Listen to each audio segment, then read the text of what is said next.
Next topic is assessment issues in ESP teaching.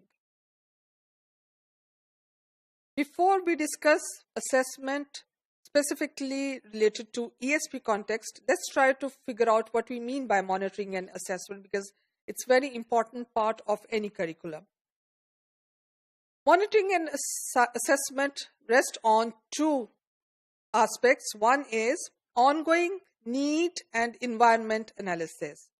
Now, under ongoing needs and environment analysis, we take care of the selection, ordering, presentation, and assessment of the material in a language course, and how it should be based on a continuing careful consideration of the learner's needs and teaching conditions and the time and resources available. So you can see that monitoring assessment cover lot of aspects in a given domain.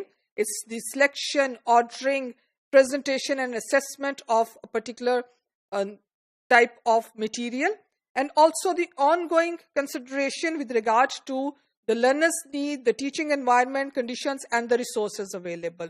So all these things combined together constitute ESP classroom setting. The second is feedback.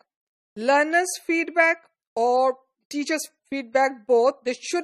Learners receive feedback, and it should be helpful to the learners in terms of improving the quality of their language learning process. Now we have the types of monitoring and assessment and their relation to ESP context. Now these types and assessment, they are there to involve the process, and basically the idea is to bring about the desired learning outcomes and also to suggest changes in the course and the way it is conducted. Number one we can see is the placement assessment. Now this type of assessment is conducted to ensure that the course is not going to be too easy or too difficult for the learner. With regard to ESP, we had already discussed previously that one size fits all approach is not going to function. Here we need to have specific learning procedures to be adopted to enable learners to meet these specific learning requirements. For that matter, the course has to be considered on the basis of whether it is too easy or too difficult for the learner, so that the learning process remains meaningful. Second type is called observation of learning. That happens during the course. While the course is running, the activities that the learners do are carefully monitored to see if each particular activity is likely to achieve its learning goal. When we talk about English for specific purposes, we believe that the learners should be exposed to the specific learning activities.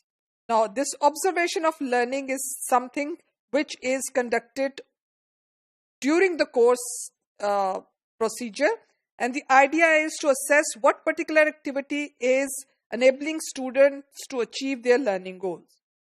Short-term achievement assessment at regular intervals during the course. The learners may be monitored to see what they are learning from the course. So it is basically looking at the students' performance as they progress by taking small quizzes or assignments, and they are referred to as short-term achievement assessments.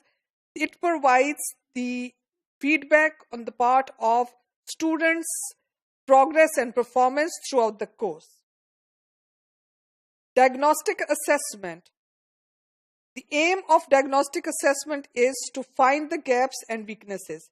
Diagnostic assessment is conducted just to diagnose the weak areas of the students in terms of their existing level of proficiency and how the type of environment can help the students overcome their specific weaknesses.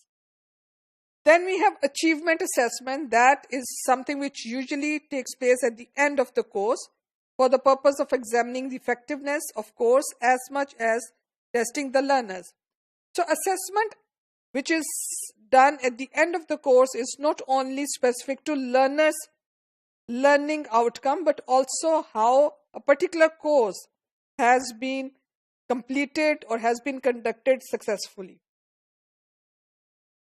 Sixth is the proficiency assessment, which is based on items drawn for language as a whole, rather than from the content of a particular course or language knowledge. So basically, the proficiency assessment takes into account the proficiency in a language, which take into account reading, writing, listening, speaking, all English language communication skills.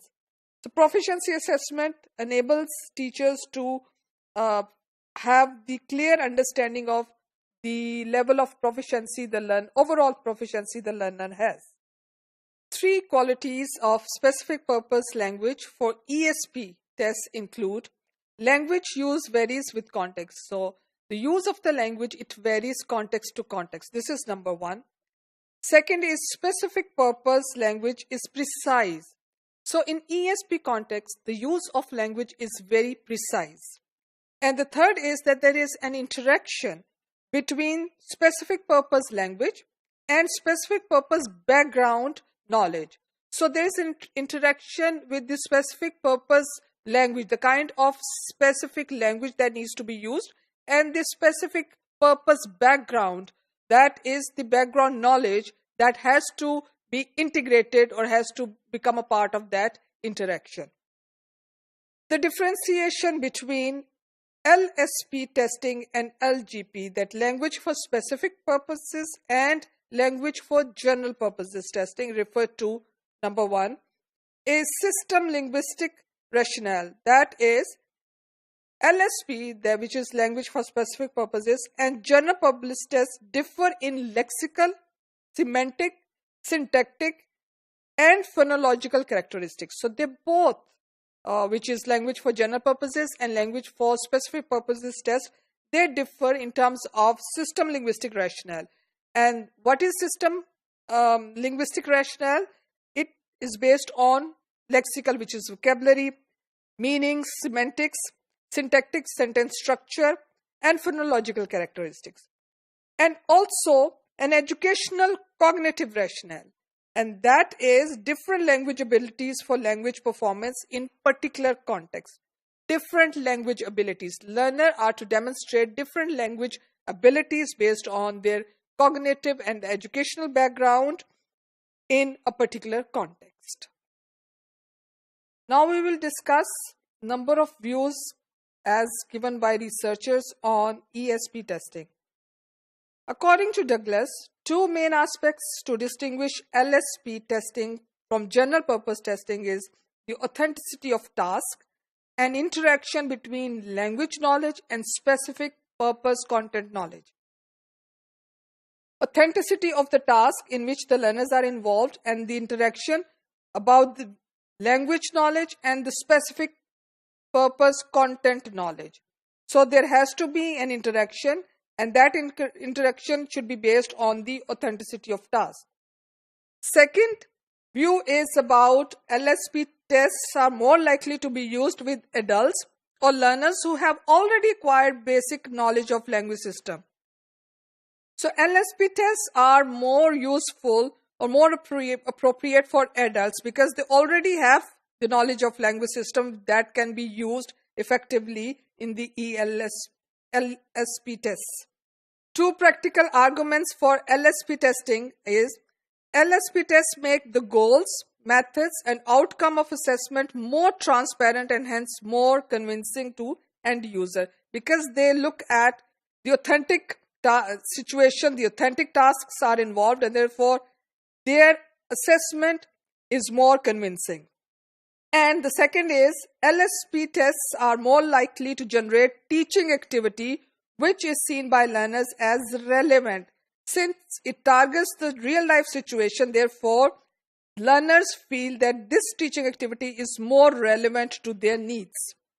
A LSP test requires capability to use language in a specified space of context which involves knowledge of substance, practices, conventions, and modes of interaction in those contexts. So this is a very broader view given by Miss Levy and Jen, which takes into account the knowledge of substance as well as the practices and norms and conventions and medium of interaction in those contexts. Effective LSP test design would also require the involvement of experts in the field. So, field specialists or the content specialists have to merge with or have to be with the content designers as well as the language teachers. They need to work in collaboration to come up with the designing of the ESP testing. The last and not the least is pursuing a balance between the assessments of achievement and the assessment of proficiency. So there has to be a balance between the school-oriented, learning-oriented domain as well as the real-world-oriented or outcome-oriented assessment. To conclude, assessment in ESP is in principle not a different task from other areas of language assessment. The effective ESP assessment takes into account both the language knowledge and the target situation or specific requirement of the target situation that can determine the learner's proficiency.